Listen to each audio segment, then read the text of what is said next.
Level 1. The Rookie.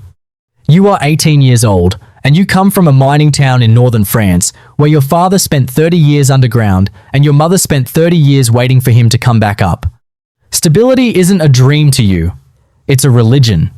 When the Compagnie Républicaine de Sécurité, the CRS, posts a recruitment notice outside the post office, you read it twice. You sign your name the next morning. Selection takes 6 months. The written exam, the medical board, the psychological evaluation. The endurance run across a rain-soaked field in Clermont-Ferrand, where 12 candidates drop before the halfway point. You don't drop. Training begins in January. The barracks smell like bleach and boot polish. There are 36 of you. The instructors never use your first name. The schedule on the wall is not a suggestion. Reveille is 5 a.m. Formation drills before breakfast. Baton control, shield geometry, crowd pressure mechanics, gas mask protocols. You practice standing rigid while instructors grab your collar and tell you that you are nothing, that your instincts will get someone killed, that thinking is the enemy of the line. A recruit named Beaumont, small and quick from Lyon, tells you one night that the CRS was founded in 1944 specifically to give France a tool for managing civil unrest without calling in the military. He says it like it's a warning, not a history lesson. You don't know what to do with that yet. Week 5. Live scenario. A simulated strike line. Instructors playing agitators. Someone grabs your shield. Your arm wants to swing. Your training locks it. You hold your position. The whistle blows. Your instructor says nothing complimentary, but he moves on to the next recruit. That is the closest thing to praise you will receive for 3 months. At the end of training, you receive your kit, dark navy uniform, helmet with a hinged visor, a shield that weighs more than you expected the first time you lift it. Nobody shakes your hand. You are assigned to a unit in Paris. You leave on Sunday. Level 2. The Line Officer. You are 20. Your first deployment is the spring of a year when Parisian students are furious about proposed education reforms, and they are making that fury visible in the Latin Quarter.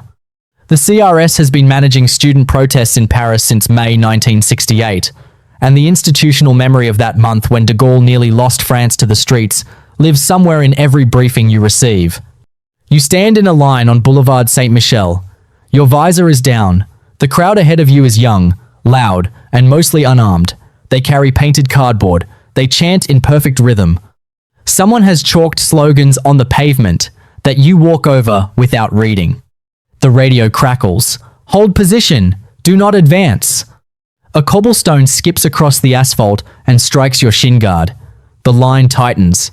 A canister of tear gas is deployed from the unit to your left. The wind carries it the wrong way. Your eyes water inside your mask. You hold. At the end of the night, your unit returns to the staging area. A fellow officer named Mercier, older, third deployment, sits down next to you and says nothing for a long time. Then, you noticed the girl with the green scarf, didn't you? She was standing at the edge of the crowd, not chanting, not throwing anything, just watching the line like she was memorizing it. They all think they're seeing something for the first time, Mercier says.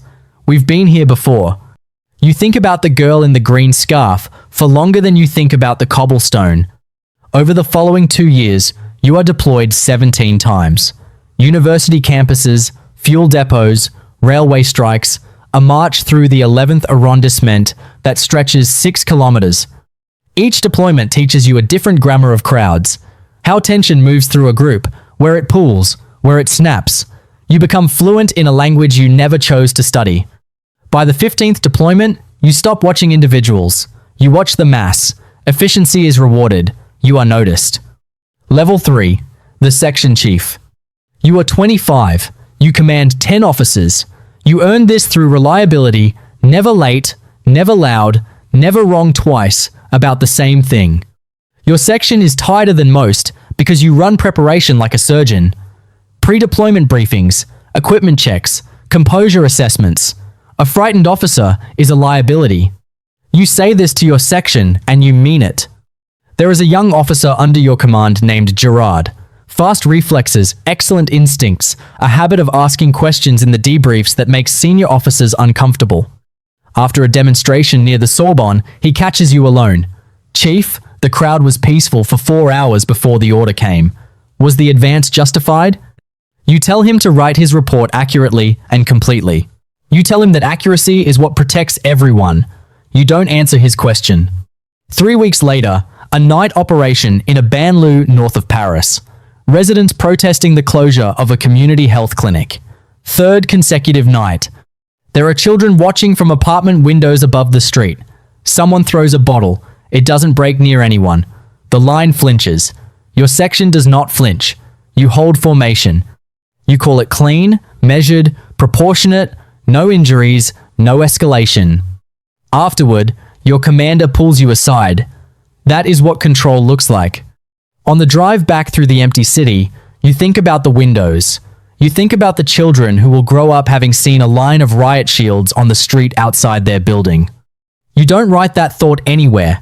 You understand, without anyone telling you, that certain thoughts have no useful container in this institution. Level 4. The company commander. You are 30.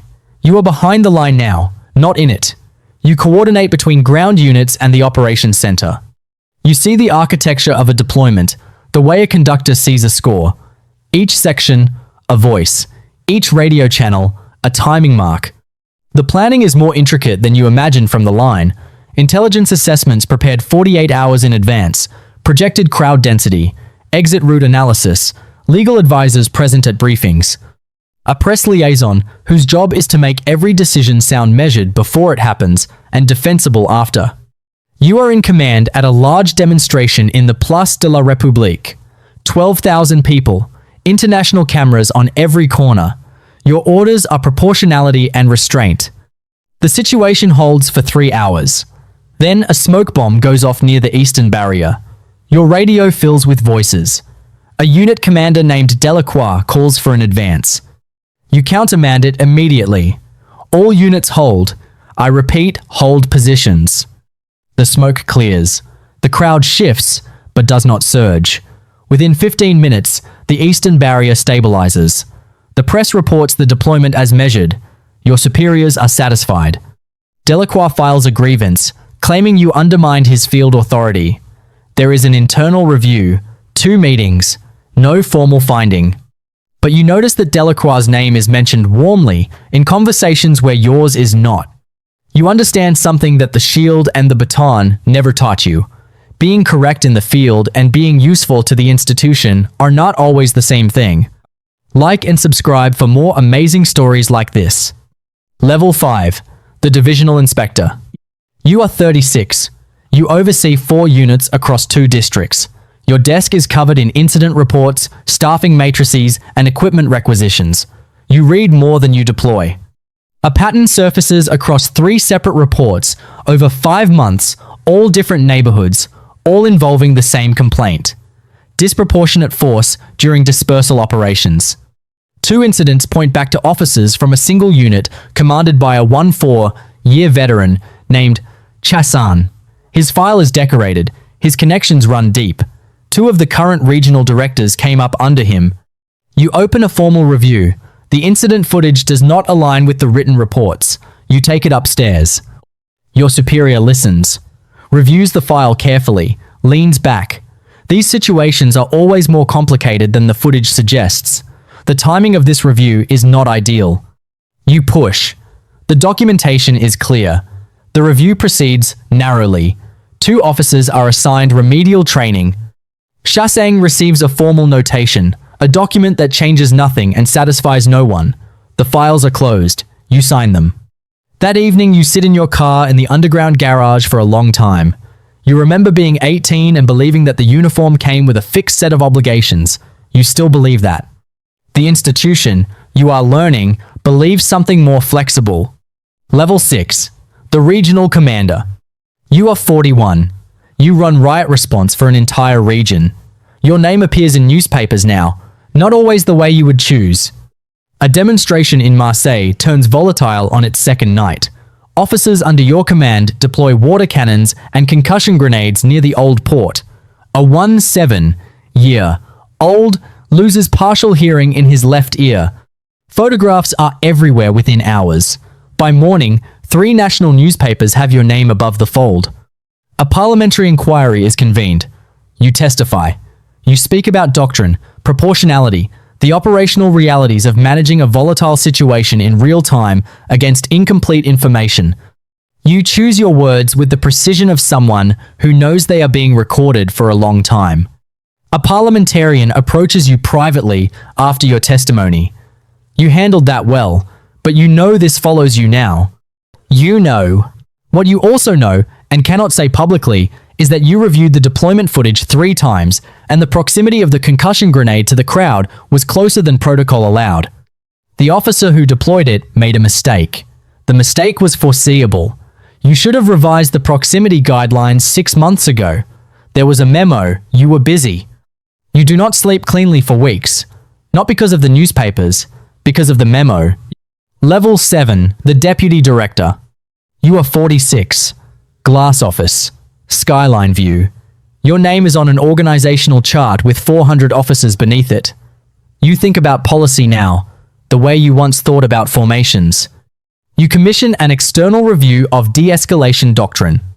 The findings are significant. CRS units trained in communication-first intervention resolved volatile situations 34% faster, with fewer injuries on both sides. The research is solid. The recommendation is clear. You present it internally and push for a structural shift in tactical training. The pushback is immediate and loud. Senior commanders call it impractical, academic, dangerous to line officers. One veteran director tells you flatly, "You're going to get people killed trusting professors over practitioners." You push through a pilot program, 6 units, 14 months. The results confirm the research. You bring the findings to your director. She listens carefully, nods, and says, "The timing is not right. There is a national election in 4 months. The government needs to project strength on public safety. Reform, right now, reads as retreat." The pilot program is suspended. You write a memo documenting your recommendation and the directorate's response. You file it in 2 places. You have learned that in a building like this one, your protection is not what you carry. It is what you can prove you said, and when. Level 8. The Director.